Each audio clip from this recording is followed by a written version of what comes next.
नाज़रीन अस्सलाम वालेकुम, मैं खालिद शहबाज। आप देख रहे हैं गवाह न्यूज। 26 जनवरी 2021 हर एतबार से तारीख साज होगा। यह हिंदुस्तान का 72वां यौम जमहूरिया है। कोविड बहरान का असर इस पर भी हुआ है क्योंकि गैर मुल्की मेहमान इस मरतबा मौजूद नहीं होंगे। ताहम हिंदुस्तान राजपथ पर अपनी फौजी ताकत का मुजाहरा जरूर करेगा। इस मरतबा मोटरसाइकिल के करतब नहीं होंगे। हर साल परेड 8.5 किलोमीटर तवील होती है, इस मरतबा 3.3 किलोमीटर तक की होगी। साबिक फौजियों और कमसिन बच्चों की परेड मंसूख कर दी गई है क्योंकि ज़ईफों और बच्चों के कोविड से मुतासर होने का ज्यादा अंदेशा है। मगर दूसरी तरफ यौम जमहूरिया परेड की फौरी बाद किसान ट्रैक्टर रैली के जरिए अपनी इत्तेहाद का मुजाहरा जरूर करेंगे। गुज़िश्ता साल सीए के खिलाफ एहतजाज के पस मंजर में यौम जमहूरिया परेड हुई थी और इस मरतबा किसान एहतजाज हो रहा है। किसान 3 ज़रई क़वानीन के खिलाफ एहतजाज कर रहे हैं। उर्दू अकेडमी जिद्दा के ज़ेर एहतमाम यौम कौमी तालीम 2020 हस्ब रिवायत इंतहाई जोश व खरोश के साथ मनाया गया। कारगुजार कौंसल जनरल जिद्दा जनाब वाई साबिर मेहमान खुसूसी थे, जिन्होंने उर्दू अकेडमी जिद्दा की खिदमात की सिताइश की और अकेडमी के सोवेनियर की रस्म इजरा अंजाम दी। मुख्तलिफ मुकाबलों में हिस्सा लेने वाले तलबा और तलबात में इनामत तकसीम किए गए। सदर अकेडमी हाफिज मोहम्मद अब्दुल सलाम ने खैर मकदम किया। नायब सदर Mohammad Faheem master of ceremony रहे। नायब सदर ताल्लुकात आमा और तशहीर सैयद मोहम्मद खालिद हुसैन ने मावरीन का और शरीक मोतमद सैयद नईम बाबर ने हाजिरीन का शुक्रिया अदा किया। उर्दू अकेडमी जिद्दा की इस तकरीब में जनाब जमालुल्लाह खादरी को खिराज अकीदत पेश किया गया।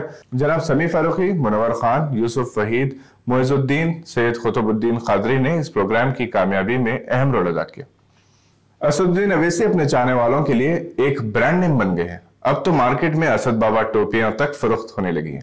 सैदाबाद कॉलोनी में मस्जिद खादरा से मुतसिल स्टेशनरी शॉप के मालिक हाफिज कारी इमाम नूर साहब ने बतौर खास असद बाबा टोपियों का डिस्प्ले किया है। इनका कहना है कि नौजवानों में असदुद्दीन अवैसी की मकबूलियत में दिन ब दिन इजाफा हो रहा है और अक्सर नौजवान वैसी ही टोपी को तरजीह दे रहे हैं जो असद अवैसी पहनते हैं। इमाम साहब ने बताया कि जिसको चाहता है उसी की वज़ाक़ता इख्तियार करता है। चुनांचे अमीर तबलीग जमात मौलाना साद के चाहने वाले इन्हीं की तर्ज की टोपी पहनते हैं। मौलाना ज़ाहिर क़ादरी स्टाइल की टोपी भी बेहद मशहूर है, मगर जो मकबूलियत असद बाबा टोपी को मिल रही है वो बात ही कुछ और है। मुग़ल हुक्मरान औरंगज़ेब को हिंदू दुश्मन साबित करने की कोशिश की जा रही है। आर.एस. नारायण स्वामी ने अपनी किताब में लिखा कि औरंगज़ेब ने कई मंदिरों को मुनज़्ज़म किया है। इन्होंने मासिर आलमगीरी का हवाला दिया जिसमें औरंगज़ेब ने अपने गवर्नर्स को 9 अप्रैल 1669 में अहकाम जारी किए थे कि वो मंदिरों और पाठशालाओं को मुनज़्ज़म कर दे।